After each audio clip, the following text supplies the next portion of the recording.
Nossos dias estão contados. É o tema da mensagem, à luz do Salmo número 90, do verso de número 1 ao verso de número 17.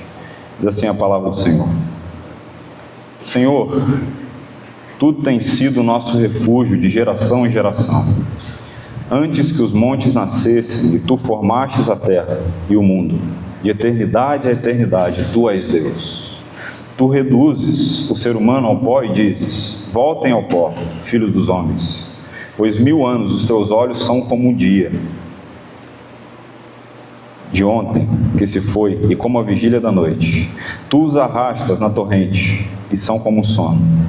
São como a relva que floresce de madrugada, de madrugada, de madrugada, viceja e floresce, à tarde murcha e seca, pois somos consumidos pela Tua ira e pelo Teu furor conturbados. Pusestes as nossas iniquidades diante de Ti, sob a luz do Teu rosto, os nossos pecados ocultos. Pois todos os nossos dias se passam na Tua ira, acabam-se os nossos anos com um breve pensamento. Os dias da nossa vida sobem a 70 anos, ou em havendo vigor a 80. Neste caso, o melhor deles é canseira e enfado, porque tudo passa rapidamente, e nós voamos. Quem conhece o poder da Tua ira e a Tua cólera segundo o temor do que Te é devido? Ensina-nos a contar os nossos dias para que alcancemos o coração sábio. Volta-te, Senhor. Até quando estarás indignado? Tem compaixão dos Seus servos. Sacia-nos de manhã com a Tua bondade, para que cantemos de júbilo e alegremos todos os nossos dias. Alegra-nos por tantos dias quanto nos tens afligido, por tantos anos quanto suportamos a adversidade.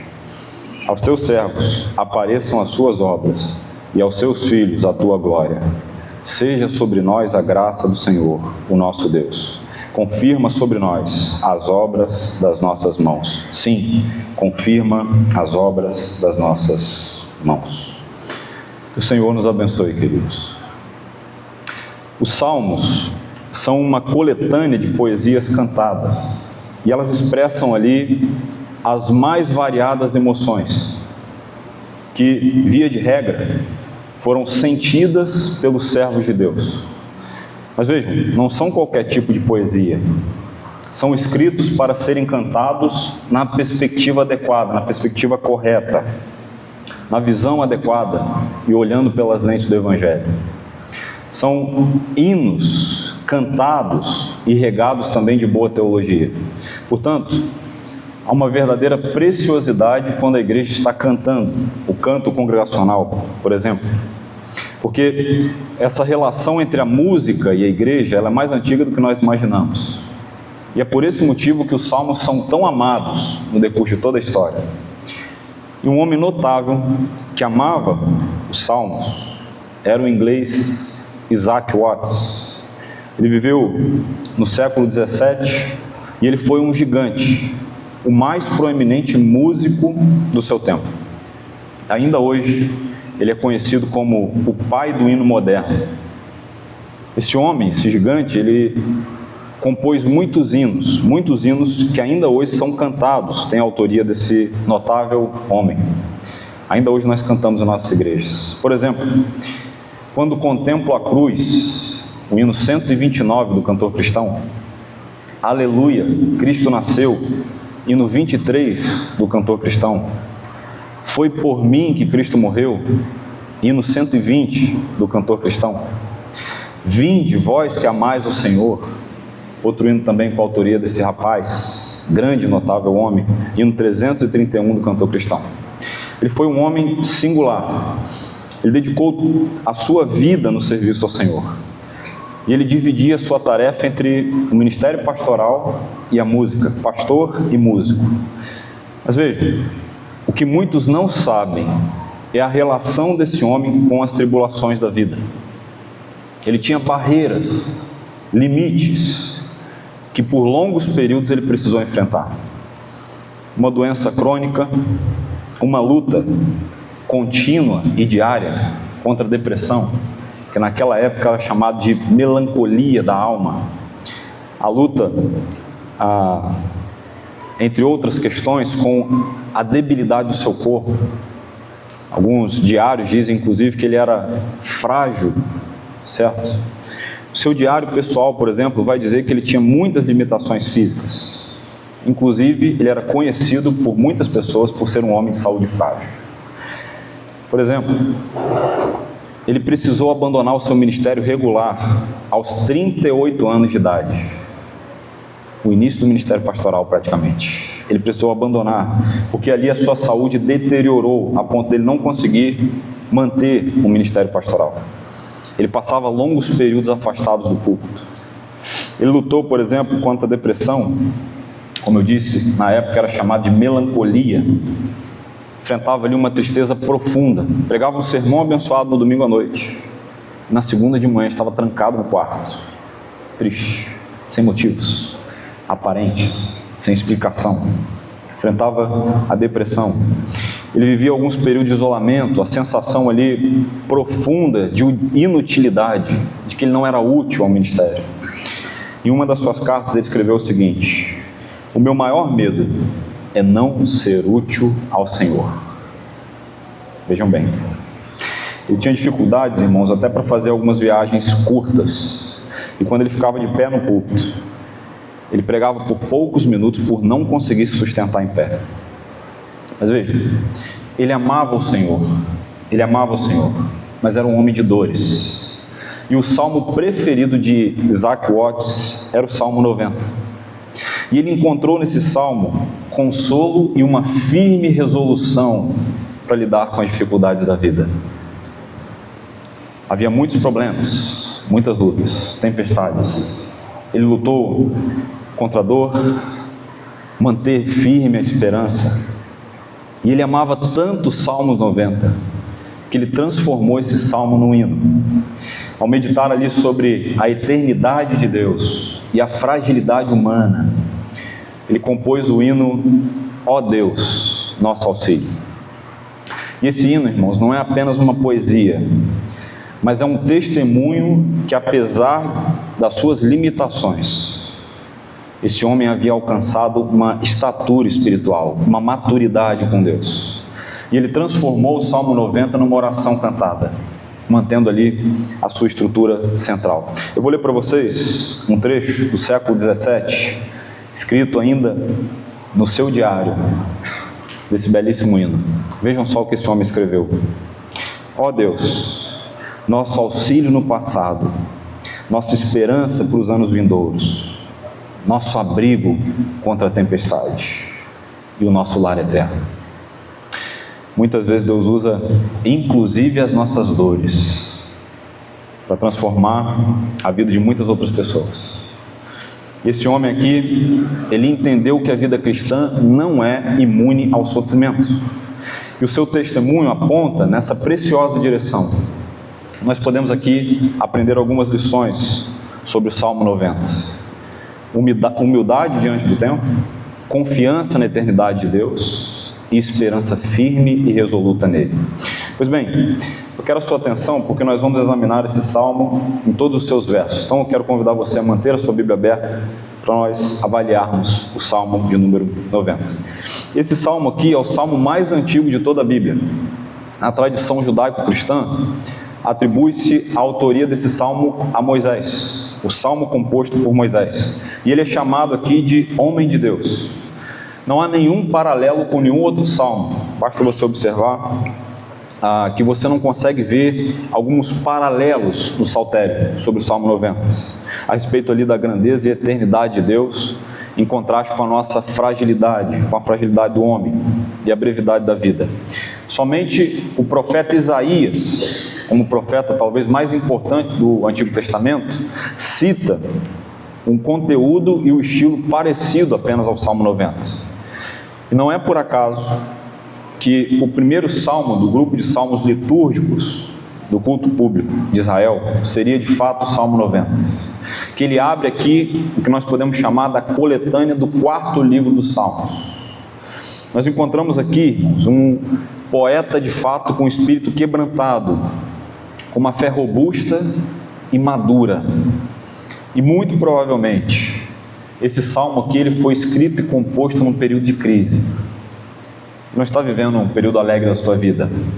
Há muitos indícios de que esse salmo aqui foi escrito no fracasso de Israel em Cádiz Barneia, registrado ali em Números, capítulo 13 e 14, quando o povo ali, por conta dos seus pecados, acendeu a ira do Senhor. E por conta disso, eles tiveram que vaguear 40 anos no deserto. Foram dias difíceis ali para Moisés, que à época era líder dos israelitas. Agora, veja um quadro, cenário geral. Nesse contexto, pouco tempo depois, 2 dos seus irmãos, Miriam e Arão, irmãos de Moisés, morreram. E a Bíblia diz que Moisés foi tomado de uma tristeza tão profunda que ele passou 30 dias de luto, um mês inteiro de luto. Portanto, esse salmo foi escrito por um homem abatido pelas circunstâncias da vida e enxergando ali a brevidade da vida e ao mesmo tempo olhando para o alto, na grandeza do Deus eterno e contemplando a majestade desse Deus. Agora, vejam como a Bíblia é atual. Tal como muitos de nós, ele passou por muitas lutas. E esse salmo é escrito como um irrompimento de louvor ao Senhor, face à esperança no Deus Criador. Moisés passou 40 anos no Egito, passou mais 40 anos isolado em Midian, que agora ele passaria mais 40 anos, os últimos 40 anos da sua vida, como um peregrino no deserto. E certamente, liderar o povo de Israel na saída do Egito por 40 anos não foi uma tarefa fácil. Muito pelo contrário, foi difícil e nem um pouco prazerosa. O Salmo 90 nos apresenta aqui a vida de um homem experimentado em dores, e muitas dores. Ele conhecia os sabores do palácio, mas também conhecia os dissabores, que era passar 40 anos no deserto. Nós podemos aqui encontrar preciosas lições que podem nos ajudar nos momentos de crise, de dúvidas, de medos, de incertezas. Porque veja, certamente eles baterão nossa porta. Eu quero destacar aqui 3 verdades que esse texto pode nos ensinar e abençoar a sua vida. E a primeira verdade, ouça, somos peregrinos e Deus é o nosso lar. Observe o verso número 1, o que diz: Senhor, Tu tens sido o nosso refúgio de geração em geração. O salmista aqui, ele é alguém com uma grande experiência de vida. E ele está aqui descrevendo como essas impressões que ele teve no decurso da vida impactaram a sua visão real do quadro do mundo. Ele sabe quem é Deus e ele está se dirigindo a Deus. E então ele se lembra das situações que Deus o socorreu. E foi seu refúgio ali nos momentos sombrios e agridoces da sua vida. É uma poesia com ortodoxa confissão de fé. Ele está falando, lembrando, Senhor, Tu tens sido o nosso refúgio. No entanto, vejam, ele vai usar uma expressão nesse verso que está somente aí no Salmo de número 90, no verso número 1. Elohim. Ele está se dirigindo a Deus com essa expressão Elohim, que significa majestoso, soberano Deus da criação. Ele está aqui reconhecendo a majestade e a soberania de Deus e afirmando que ao mesmo tempo Deus é grande e poderoso, mas Ele também é refúgio para os seus. Vejam o que diz o verso número 2: Antes que os montes nascessem, e Tu formastes a terra e o mundo, de eternidade e eternidade Tu és Deus. Na cultura do mundo antigo, as montanhas, elas simbolizavam ali tudo que é duradouro, tudo que é estável, tudo que é confiável. Basta você observar o Salmo 121, Salmos de romagem, canto dos peregrinos. Elevo os meus olhos para os montes, de onde virá o meu socorro? Essa pergunta está lá no Salmo 121. Os montes eram um lugar firme, resoluto. Então, o que o salmista está dizendo aqui no Salmo 90 é que Deus é mais confiável do que a estabilidade de uma montanha. Ele é eterno, que viu ali as montanhas nascerem, e inclusive Ele mesmo as criou. Você certamente, quando você está diante da natureza exuberante, você já olhou para cima e ficou algum tempo admirando alguma montanha. Certamente, as árvores, o monte alto. Nós deveríamos ficar maravilhados, irmãos, porque Deus viu todas essas montanhas nascerem, e ao mesmo tempo, como diz o Salmo de número 104, Ele as criou. Foi Ele que criou os montes, deu forma a todas as montanhas. Portanto, a despeito da independência e da suficiência de Deus, Ele é um Deus que não precisa de nada, que não precisa de ninguém, mas Ele criou a mim e a você, e Ele ainda assim se importa conosco. O Deus eterno e soberano, que criou todas as coisas, que criou do nada, também se importa com você, e Ele é o nosso refúgio. Nós fomos criados para Ele e por Ele.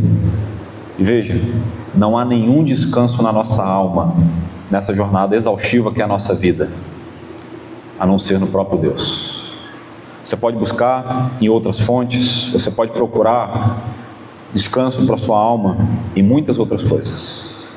Só há o verdadeiro descanso no Senhor Deus Todo-Poderoso.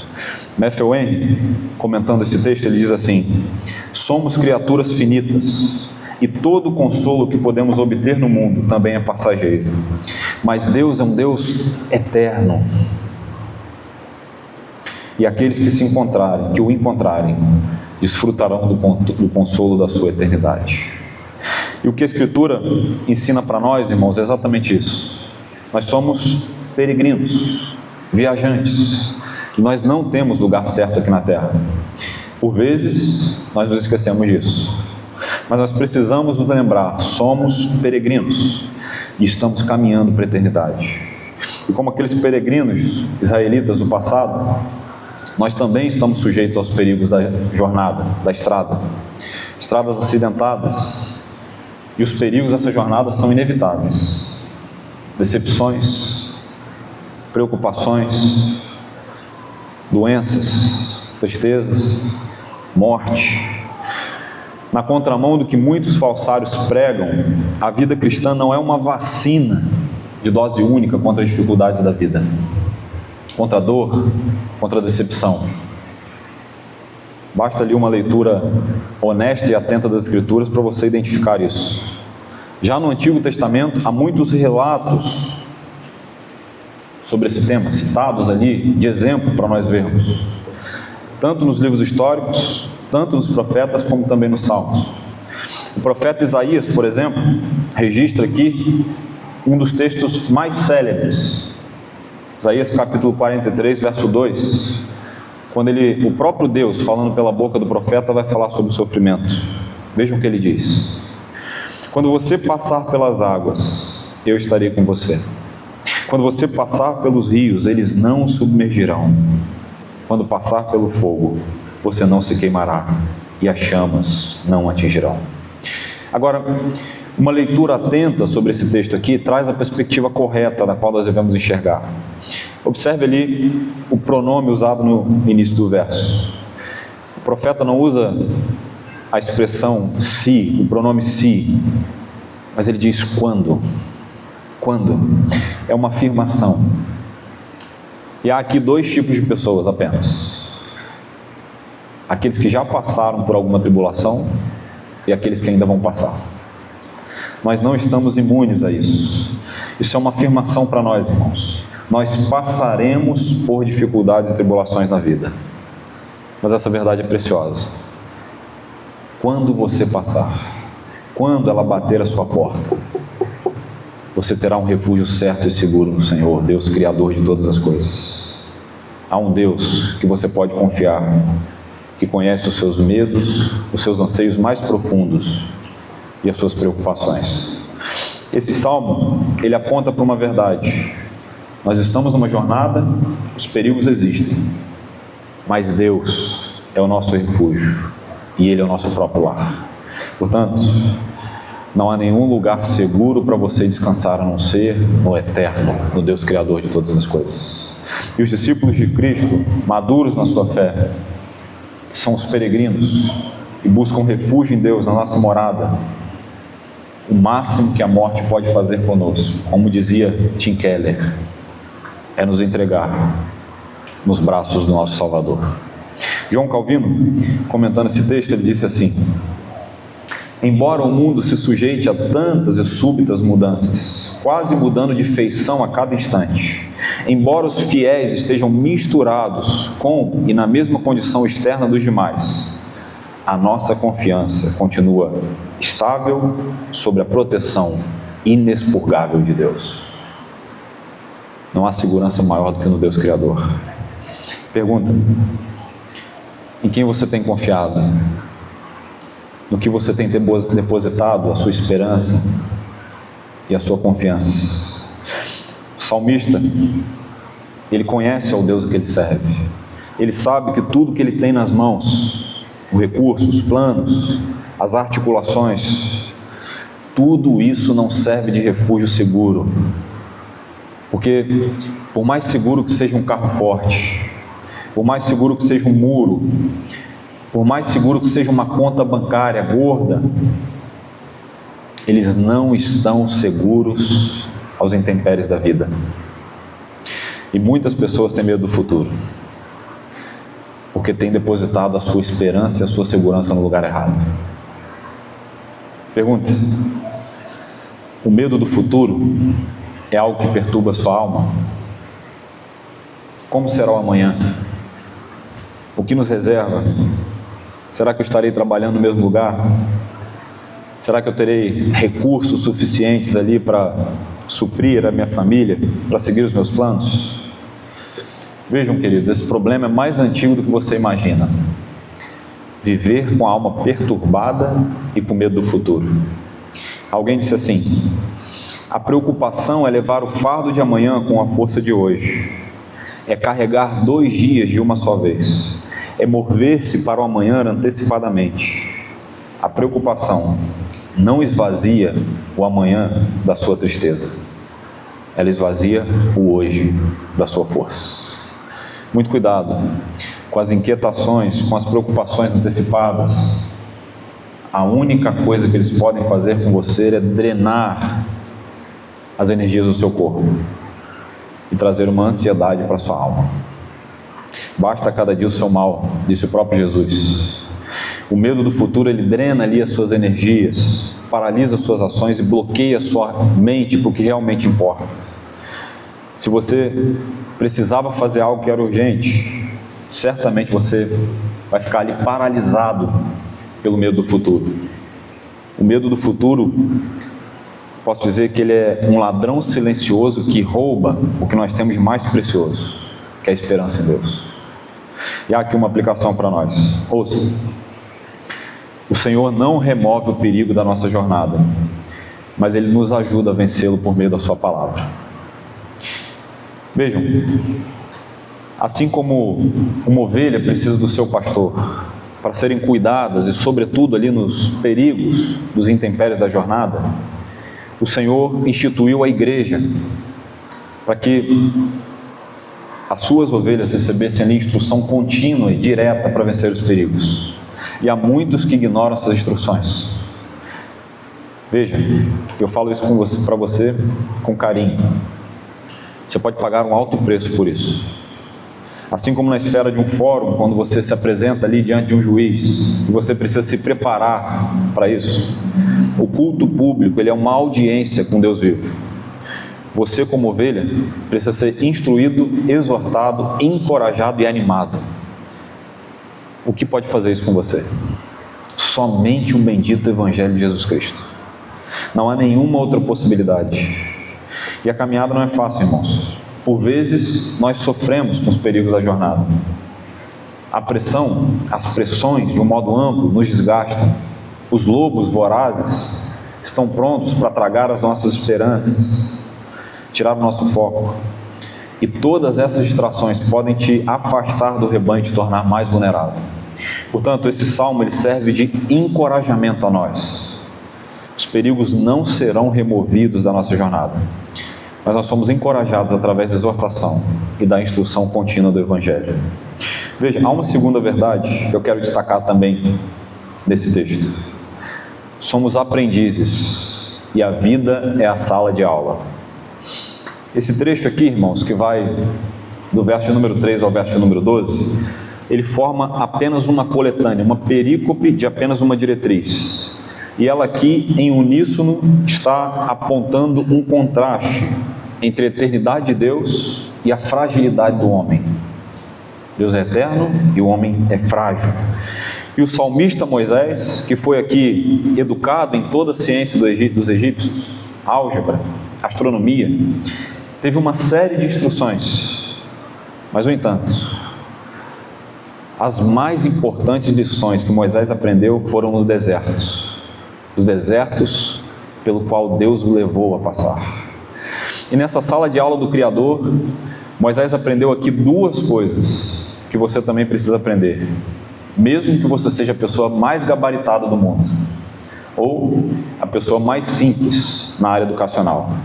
Essas duas lições também servem para você. A primeira: a nossa existência aqui na Terra é breve e ela passa rapidamente. Observe na sua Bíblia, do verso número 3 ao verso número 6, o que diz. Tu reduzes o ser humano ao pó e dizes: voltem ao pó, filho dos homens, pois 1000 anos aos teus olhos são como o dia de ontem que se foi, e como a vigília da noite. Tu os arrastas na torrente, e são como um sono. São como a relva que floresce de madrugada viceja e floresce, e à tarde murcha e seca. Vejam, depois de falar aqui do Deus eterno, do Supremo Criador, agora o salmista passa a contrastar a eternidade de Deus, a grandeza de Deus, o Deus Todo-Poderoso, versus a fragilidade dos homens. O homem é finito, o homem é mortal. E Deus? Deus é eterno.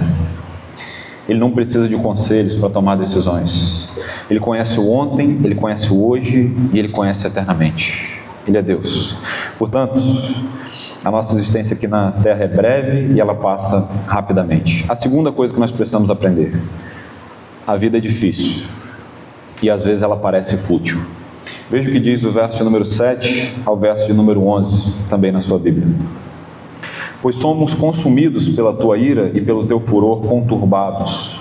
Pusestes as nossas iniquidades diante de ti, e sob a luz do teu rosto os nossos pecados ocultos. Pois todos os dias se passam na tua ira, acabam-se os nossos anos como um breve pensamento, e os dias da nossa vida sobem a 70 anos, ou, em havendo vigor, a 80. Nesse caso, o melhor deles é canseiro e enfado, porque tudo passa rapidamente e nós voamos.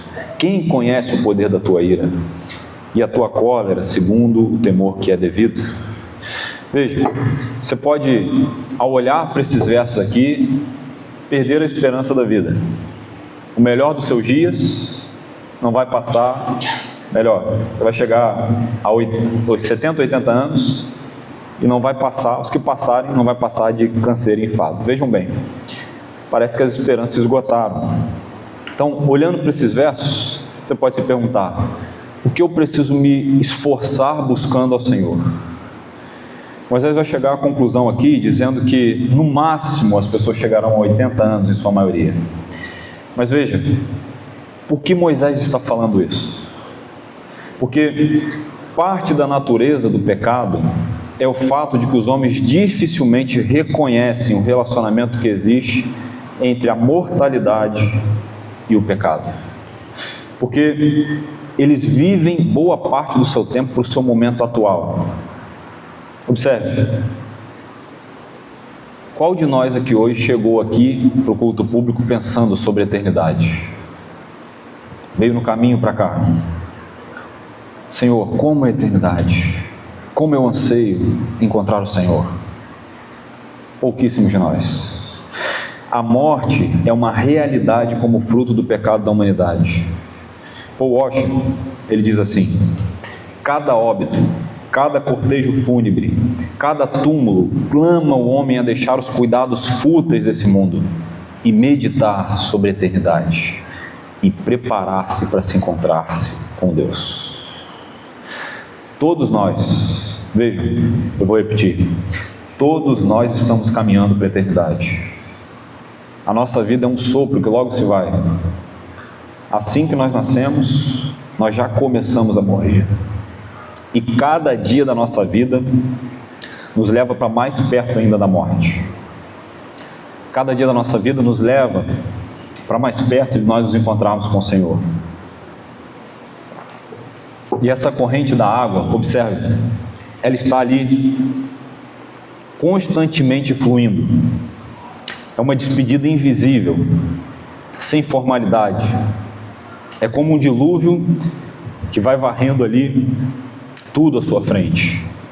Ou como no mundo antigo, que foi arrastado pelo dilúvio de Noé. Agora eu quero destacar uma coisa aqui. Embora Deus tenha prometido não inundar o mundo novamente, a morte segue como uma espécie de dilúvio, silente. Parece que nós estamos ali vivendo um sonho, e o que nos acorda desse sonho é a morte. Nós vemos na cultura da pressa, na tirania da agenda, na pressa ensandecida, nada nos chama a atenção de fato, nada te sacode e diz assim: pense na eternidade. Como diz Edwards, estampa a eternidade, Senhor, diante dos nossos olhos. Nós estamos sempre distraídos, tudo passa corrido aos seus olhos, e nesse fluxo intenso e desesperado da tirania da agenda, muitos de nós passamos pela vida e não paramos para pensar como a vida passa rápido. Infelizmente, hoje a maioria das pessoas não reflete sobre isso, porque ao pensar sobre a velocidade da vida, isso nos levaria até Deus. E o salmista está fazendo aqui uma séria advertência sobre a loucura de se viver sem pensar sobre as coisas mais elementares da vida. A loucura de se viver sem pensar o quão rápido a vida é. E a loucura de se viver uma vida como se Deus não existisse. E há aqui uma aplicação para nós. Ouça: o tempo que nós temos para viver foi dado por Deus, e ele é breve. Portanto, nós devemos usá-lo da melhor maneira possível. Cada ser humano, cada um de nós aqui hoje, vai ter tempo bastante para viver o que Deus quer que você viva. Nem um dia a mais e nem um dia a menos. Alguns inclusive usam uma expressão muito famosa que diz assim: ó, fulano morreu cedo demais, partiu cedo demais. Agora, apesar de ser muito conhecida, essa expressão não é verdadeira. Ninguém morre antes do tempo e ninguém morre depois do tempo. Ninguém morre muito cedo e ninguém morre muito tarde. Todos morrem no tempo estabelecido por Deus. A vida é uma concessão da graça. Portanto, quer você seja um jovem, quer você seja um idoso, aproveite as oportunidades que Deus está lhe dando para viver cada dia que resta da sua vida como um cristão maduro e piedoso. Vejam que Matthew Henry, comentando esse texto, diz: o consumo dos nossos anos é como um conto ligeiro. Parem para pensar. Um ano, quando passa, é como um conto ligeiro. Alguns dos nossos anos têm uma história agradável, outros uma história trágica. Geralmente varia, mas todas são curtas e transitórias. O que foi feito longamente pode ser contado em pouco tempo. A perda e o desperdício do nosso tempo, que são atos falhos e tolos da nossa parte, podem ser assim lamentados. Deveríamos passar os nossos anos como se tratássemos de negócio, com prudência e zelo. Mas ai de nós, de fato, nós os desperdiçamos como um conto ligeiro, negligentemente e com poucos propósitos, descuidadamente e sem consideração. Observe, eu não sei como você tem vivido ou planejado a sua vida, mas é insensatez viver por aqui e por agora, sem a perspectiva da eternidade. Vive uma vida planejando o futuro para daqui 20 anos, mas se esquece que Deus pode chamar o indivíduo com um piscar de olhos, e não se prepara para se encontrar com Deus vivo. E via de regra, Há dois polos aqui, opostos, quando nós nos deparamos com essa verdade. Aquele que acha que é o centro de tudo, tem o controle de todas as coisas nas suas mãos, na vida, e pensa assim: bom, já que a vida é breve, eu não vou guardar nada para amanhã e vou viver intensamente sendo inconsequente. Esse é um extremo. E há aqueles, num polo oposto, que entende ali o fato de se viver com equilíbrio, com sabedoria, buscando ao Senhor. Moisés está aqui nos ensinando essa lição, irmãos. O tempo que nós temos é breve, é fugaz, rápido. A vida passa como um sopro. Portanto, use-o da melhor maneira possível para engrandecer o nome do Senhor. Os 50 minutos que você gastou hoje com as redes sociais nunca mais voltarão. Nunca mais voltarão. Viver é muito bom, mas nós estamos caminhando para um lugar onde o tempo deixará de existir. E pensando nisso, sobre a brevidade da vida, Moisés então ele faz uma oração muito conhecida, que eu e você devemos fazer. Vejam o que diz no verso número 12: ensina-nos a contar os nossos dias, para que alcancemos um coração sábio. Vejam, isso é uma verdade absoluta. Todos nós estamos com os dias contados. Isso não é uma ameaça, isso é uma constatação. Todos nós temos uma senha invisível na fila de espera. Em algum momento a sua senha será chamada e você estará frente a frente com o Senhor. A pergunta que fica é: o que é contar os dias? O que é contar os dias? Será que Moisés está aqui dando uma aula de álgebra, de matemática? Vejam, não há uma conta matemática aqui, mas o salmista está dizendo o seguinte: Senhor, a vida é tão curta, então ensina-me a viver os meus propósitos, de acordo com os seus propósitos, para que eu seja sábio perante a sua visão. Observe, irmãos, nós não contamos aqui a nossa idade em dias, é ou não é? Você não fala para a pessoa assim: ó, eu tenho 14.600 dias de idade. Você não fala isso. Você fala o quê? Eu tenho 40 anos. Mas veja, mesmo contando a nossa idade em anos, nós vivemos um dia de cada vez, é ou não é? Ninguém aqui hoje pode dizer quantos dias de vida tem ainda. Nenhum de nós. Então, contar os dias é buscar conhecer e fazer a vontade de Deus na terra. E a maior bênção que um indivíduo pode ter é conhecer o Senhor e viver para a glória do seu nome. Não há bênção maior do que isso. E por fim, última verdade que nós podemos aprender com esse texto: somos humanos e carecemos da graça de Deus. Observe o verso número 13 ao verso número 17, que diz: volta-te, Senhor, até quando estarás indignado? Tem compaixão dos teus servos. Sacia-nos de manhã com a tua bondade, para que cantemos de júbilo e nos alegremos todos os dias. Alegra-nos por tantos dias quanto nos tens afligido, por tantos anos quanto suportamos a adversidade. Os teus servos apareçam as tuas obras, e aos seus filhos a sua glória. Seja sobre nós a graça do Senhor, o nosso Deus. Confirma sobre nós as obras das nossas mãos. Sim, confirma as obras das nossas mãos. Quando nós olhamos aqui para esse salmo, chegando já ao final, a impressão que dá é que o tom é sombrio, é ou não é?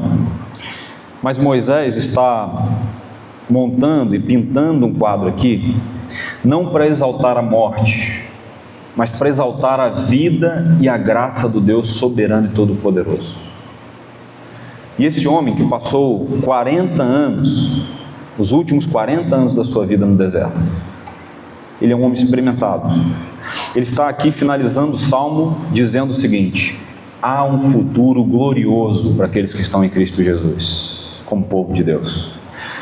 E Moisés pediu para que ele desse a ele e ao seu povo tanta alegria no futuro, quanto as tristezas que eles já haviam experimentado no passado. O favor de Deus, irmãos, não nos abandona na nossa velhice, nos tempos de aflição ou quando nós encontramos a morte.